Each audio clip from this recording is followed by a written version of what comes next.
I'm looking for a creek of gold. It's somewhere I just know. Some say it's hidden and some say it's not. I'll keep on searching, what else have I got? Continue on the quest, 'cause there's no time to rest. Just dig and pan some more. I'm looking for that creek of gold. It's somewhere I just know. Hey, Grandpa here. Well, you all heard the song, Bridge Over Troubled Water? Well, today we're at a bridge over gold in the water. And that's what our project is. We're still on a family outing. We're going to be on this family outing all morning. We're going to get a couple more good shots because I want you guys to share in the whole family experience of gold prospecting, because it's not just about me being at the creek having a good time. Take the kids, take your daughters, take your sons, take your aunts and uncles, take your grandma and grandpa. If you're young enough, take grandma and grandpa. Grandpa would love to sit down in his chair, trust me. It just gives the heart such a good feeling. Keep the family involved, because it's all about family. All right, well, we've got here at the bridge, we've got it's about 6 by 6, and we've got two, what I call tunnels, going under the bridge. This is at the same creek where we were in the previous shot, and what we've got here is one heck of a sluice box. Now, the center abutment here is creating us a little candy box for gold, let me tell you. It catches all the branches, trees, stumps, needles, and what happens is this creates a giant riffle, which is what we've got in every sluice box. Okay, this is like the boulder in the middle of the creek. Now what this is doing, got my shovel here, I got my, I don't have my bucket, Minnie. We're going to have to put this just in the pan. Somebody used the bucket for a necessary trip out in the woods and it hasn't come back yet. So, I've got my pan here, and I got my screen. This is one of my original 1/4-inch screens. Picked it up for $1 at the flea market. Put a piece of 1/4-inch screen on the bottom. Is it familiar to anybody? This here is part of an angel food cake pan. Yep, I kept the center part. Don't know what I'll do with that, but works really good. You put that in the pan. Okay, now behind all our branches here, I hope the little echo doesn't bother you. Trying to talk loud because Grandpa's still working on the sound system here with the camera. But behind all the brush that has gotten hung up on the center of the bridge, we've got ourselves probably about 10 or 12 inches. I'm going to put the bucket right there, or the pan right there with the screen. We've got about 10 or 12 inches building up here. This is all building up.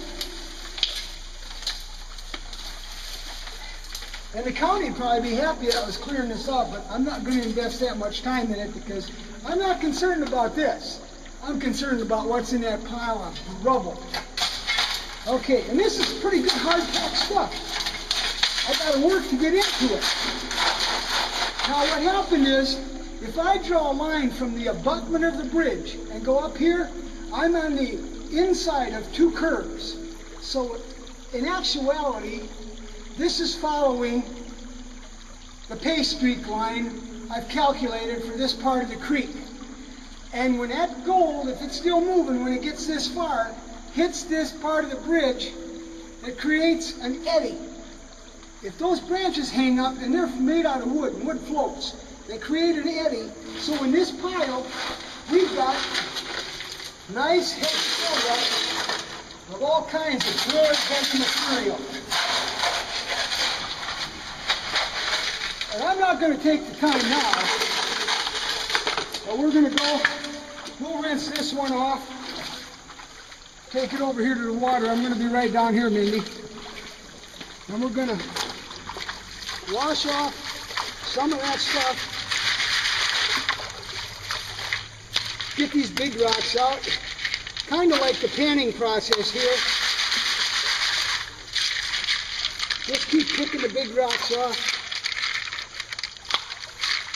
I'm dropping this through that 1/4-inch screen I showed you.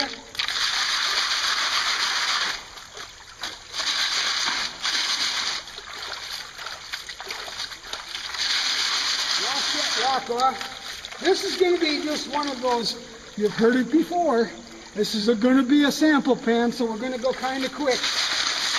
Where the real goal is probably going to hold up, it's going to be probably closer to the bottom where the concrete is on the bridge. But I'm going to just try this one, because with that new 15 minutes of video YouTube has blessed me with, we can take the time to work this stuff a little bit more. But I am going to do it kind of quick. And I'm telling you, I'm hoping, this was just right off the top. But gold has got to start at the top, like I explained to my grandkids in a story one day. Gold's got to start at the top of the mountain, and it ends up somewhere between point A and point B. And point A is the start, point B is the end, and you never know where gold's point B is going to be in its life. You just never know where it's going to hang up. We're going to settle this to the bottom. We're going to take it off kind of fast and work it down.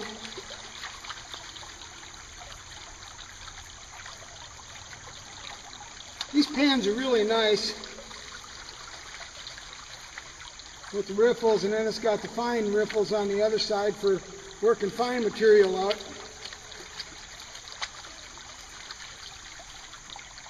But it's amazing.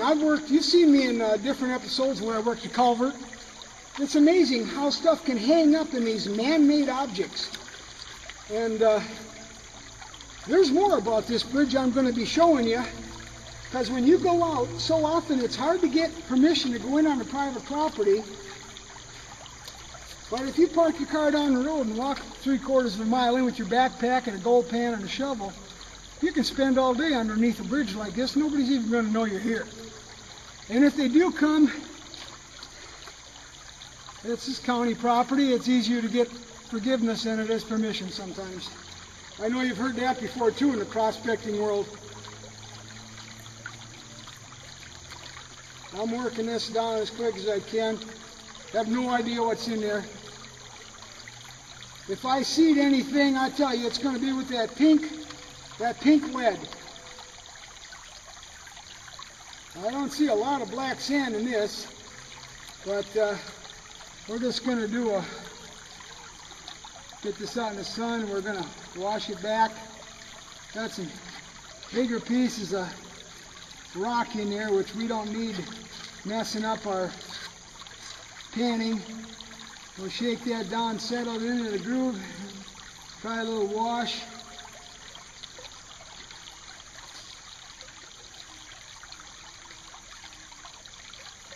And we'll see some more. Looks like some little garnets hanging up in there. And we'll work this, fan it out a little bit more, see what we can find.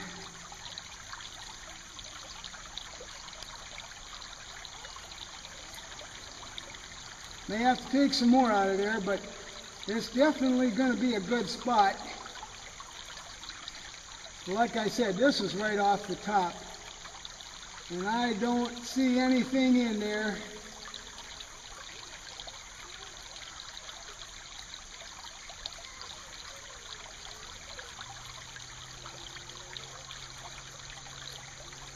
I don't see any. Oh, just a second.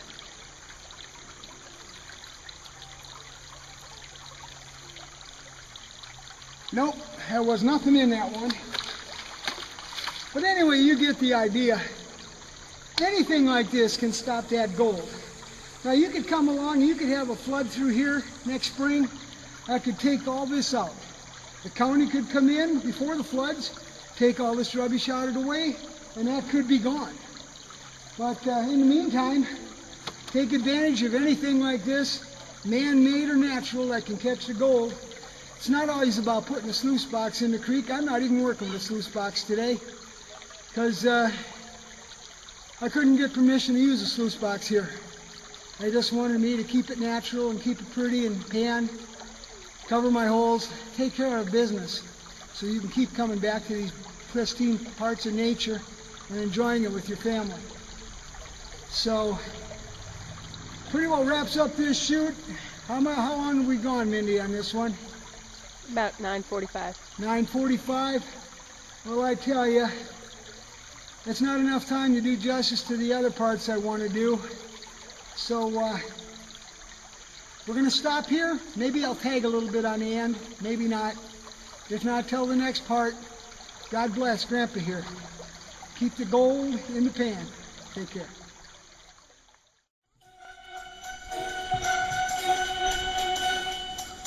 I'm looking for a creek of gold. It's somewhere I just know. Some say it's hidden and some say it's not. I'll keep on searching. What else have I got?